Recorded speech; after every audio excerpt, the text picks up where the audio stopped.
Hello students, आज हम EVS का एक नया चैप्टर पढ़ेंगे, चेंजिंग फैमिलीज, बदलते परिवार।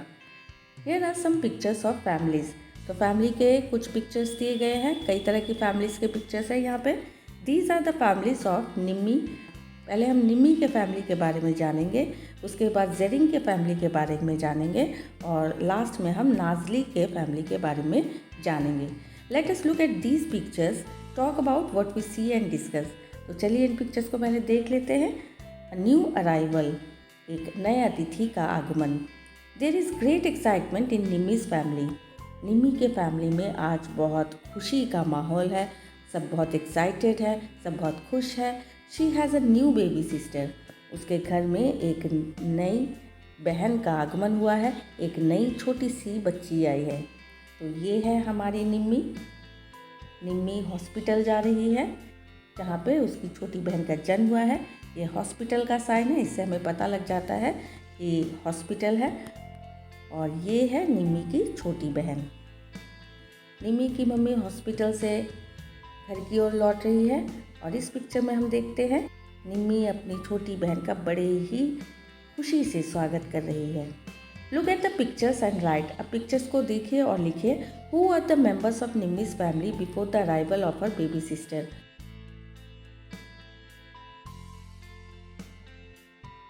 How many members are there in Nimmy's family?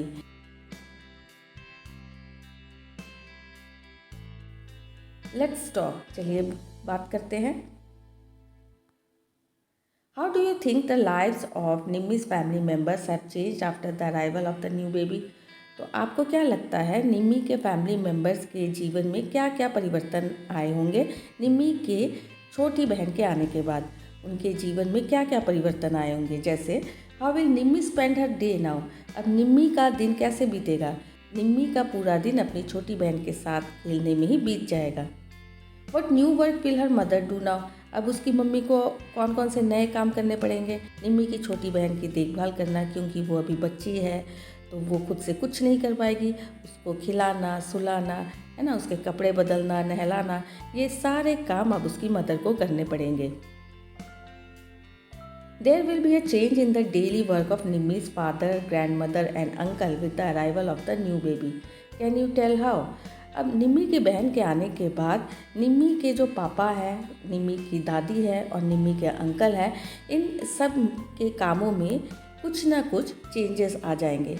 तो क्या चेंजेस आएंगे? जैसे निम्मी के पापा, निम्मी की दादी या निम्मी के अंकल, इन सब को दिन भर निम्मी की छोटी बहन के साथ खेलना पड़ेगा, उसकी देखभाल करना पड़ेगा, क्योंकि हर वक्त निम्मी की मम्मी बच्ची के साथ नहीं रह पाएगी। उनको घर के काम भी करना पड़ेगा, है ना, घर की देखभाल भी करनी पड़ेगी, घर की साफ़ सफाई करनी पड़ेगी। तो उस वक्त निम्मी की बहन की देखभाल इन मेंबर्स को करनी पड़ेगी। Has a small brother or sister been born in your home or in any house in your neighborhood? क्या तुम्हारे घर या आस पड़ोस में किसी के घर में किसी बच्चे का जन्म हुआ है? How does it feel to have a new baby at home? तो घर में नन्हा बच्चा आने से कैसा लगता है? घर में नन्हा बच्चा आने से सभी खुश हो जाते हैं। How have things changed at home with the new baby? तो इसे घर में क्या क्या बदलाव आते हैं? नए बच्चे के आने के बाद घर में क्या क्या बदलाव आते हैं? तो घर में सभी खुश रहने लगते हैं। सभी लोग नए बच्चे के लालन पालन, उसकी देखभाल, उसके भविष्य के लिए नए नए प्लानिंग्स, इन सभी कामों में बिजी हो जाते हैं। Find out all about the youngest child in your home और in the home of a relative.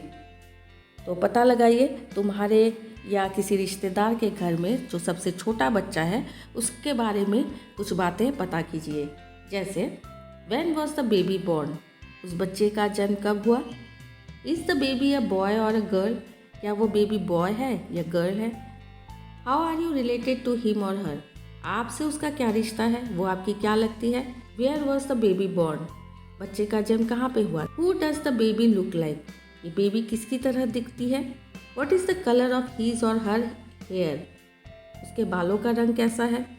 What is the color of his or her eyes? Does the baby have any teeth? या उसके दांत हैं? What do we feed the baby with? आप baby को क्या खिलाते हैं?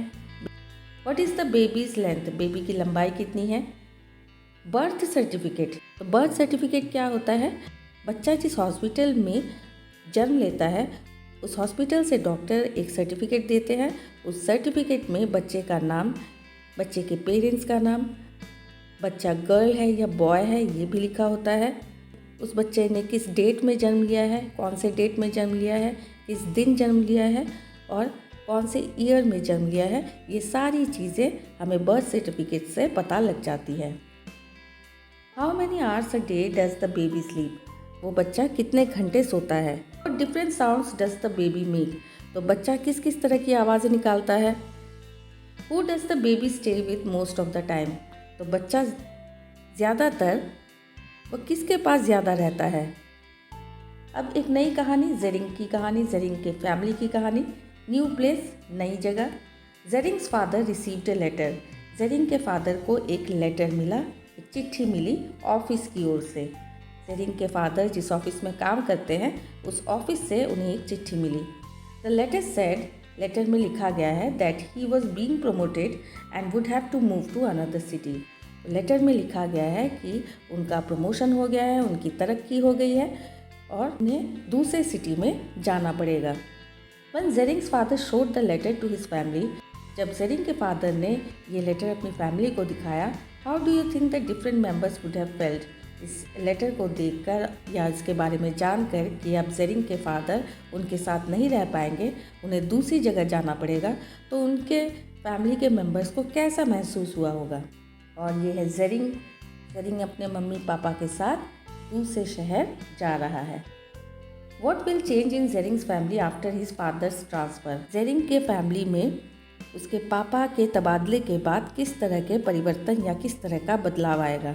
जैसे who from Jering's family will leave with his father at the new place, Jering के परिवार में से कौन कौन उसके पापा के नए घर में रहेंगे। जेरिंग, उसकी माँ, उसकी बहन, ये सभी उसके पापा के साथ रहेंगे। Has anybody in your family move to a new place because of work, तो आपके परिवार में भी इस तरह से किसी को काम के कारण नई जगह पर जाना पड़ा था। What do you feel about this change, तुम्हें ये बदलाव कैसा लगता है। तो इस बदलाव से कई बार खुशी भी मिलती है, नई नई जगह देखने का मौका मिलता है, लेकिन दूसरी तरफ दुख भी होता है क्योंकि पुराने दोस्त बिछड़ भी जाते हैं। अब हम बढ़ते हैं नाज़ली के फैमिली की तरफ। नाज़ली के परिवार में आज शादी है। There is a great joy in Nazli's home today, Nazli के घर आज बहुत ही खुशी का मौका है। हर एल्डर कज़न ब्रदर, उसका जो बड़ा कज़न ब्रदर है, इज़ गेटिंग मैरिड, उसकी शादी हो रही है, तो उसके बड़े भैया की शादी हो रही है। तो ये है नाज़ली, है ना, और ये है उसकी भाभी, ठीक है। तो नाज़ली के एल्डर कज़न ब्रदर की शादी हो रही है। चलिए लेट अस टॉक, अब बात करते हैं। Do you think that there will be any change in Nazli's family after this wedding, what will change, तो क्या इस शादी के कारण नाज़ली के फैमिली में कुछ बदलाव होंगे, और होंगे तो क्या क्या बदलाव होंगे। इस शादी के कारण नाज़ली के फैमिली में एक नई मेंबर आ जाएगी, है ना, नाज़ली को एक भाभी मिल जाएगी। Do you think there will be changes in the home from where the new bride has come, तो क्या आपको ऐसा लगता है कि जिस घर से नाज़ली की नई भाभी आई है उस परिवार में भी कुछ बदलाव हुए होंगे। तो किस तरह के चेंजेस हुए होंगे।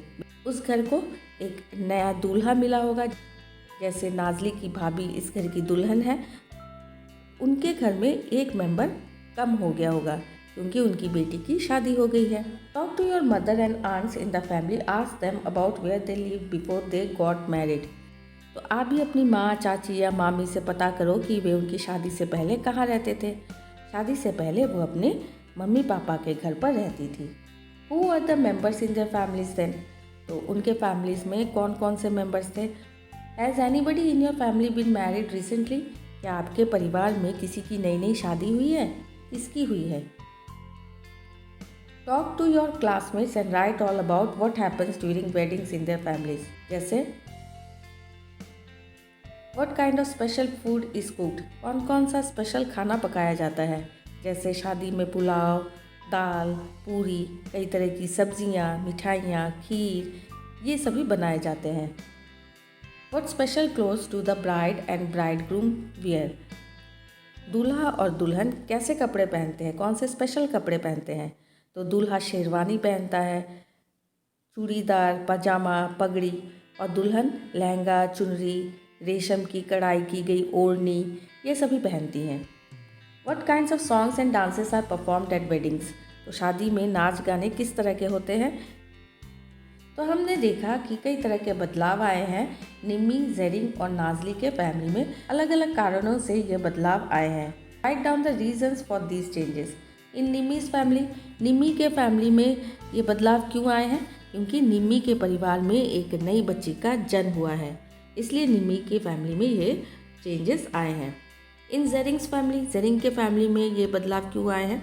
जेरिंग के फैमिली में उसके पापा का एक नए शहर में तबादला हो गया है, इसलिए उन्हें जाना पड़ रहा है। नाजली के फैमिली में उसके चचेरे भाई की शादी होने से एक नई दुल्हन आई है, इसी वजह से नाजली के फैमिली में भी बदलाव आए हैं। There can be many reasons for changes in families. Can you think of some more reasons? Family में बदलाव आने के कई कारण हो सकते हैं, तो कुछ कारण आपको भी बताना है। जैसे फैमिली के किसी मेंबर की नौकरी लगना, फैमिली के किसी मेंबर को अच्छे स्कूल में एडमिशन दिलाने के लिए। मान लीजिए आप जिस शहर में रहते हैं वहाँ पे अच्छे स्कूल नहीं हैं, तो आपको दूसरे शहर में जाना पड़ेगा अच्छे स्कूल में पढ़ने के लिए। इस तरह से कई रीजंस हो सकते हैं। There are many girls who get married before they are 18 years old. कई सारी लड़कियां ऐसी होती है जिनकी शादी हो जाती है 18 साल होने से पहले ही। 18 साल की होने से पहले ही उनकी शादी कर दी जाती है। Many of them have to even leave school. तो कई लड़कियों को इस वजह से स्कूल भी छोड़ना पड़ता है। There are many true stories of girls like Sushila of Rangareddy district. तो इस तरह की लड़कियों की कई सच्ची कहानियाँ हैं, जैसे सुशीला, रंगारेड्डी डिस्ट्रिक्ट की सुशीला की कहानी है। Who are going back to school, जो दोबारा से स्कूल गई। She also got the help of the panchayat, उसकी हेल्प पंचायत ने की। The panchayat said that young children should play and study and not be married off. तो पंचायत ने कहा जो छोटे बच्चे होते हैं उनको खेलना और पढ़ना चाहिए, ना कि शादी करवा देनी चाहिए। A group of people of Andhra Pradesh hold special camps to help married girls to go back to school. तो group of people, Andhra Pradesh में ग्रुप ऑफ पीपल है जिन्होंने एक स्पेशल कैंप के तहत मैरिड गर्ल्स को स्कूल भेजने का बीड़ा उठाया। तो इन लड़कियों को स्कूल भेजते हैं जो कि शादीशुदा है, जिनकी शादी हो गई है और जिनकी पढ़ाई छुड़वा दी गई है। जंगम्मा एंड चिट्टी से we would like to study and stand on our own feet. Jangamma और चिट्टी कहते हैं कि हम भी पढ़ लिख कर अपने पैरों पर खड़े होना चाहते हैं। तो इस चैप्टर में बस इतना ही। उम्मीद है ये चैप्टर आपको बहुत अच्छे से समझ आ गया होगा। मिलते हैं एक नए चैप्टर के साथ, तब तक के लिए बाय बाय स्टूडेंट्स।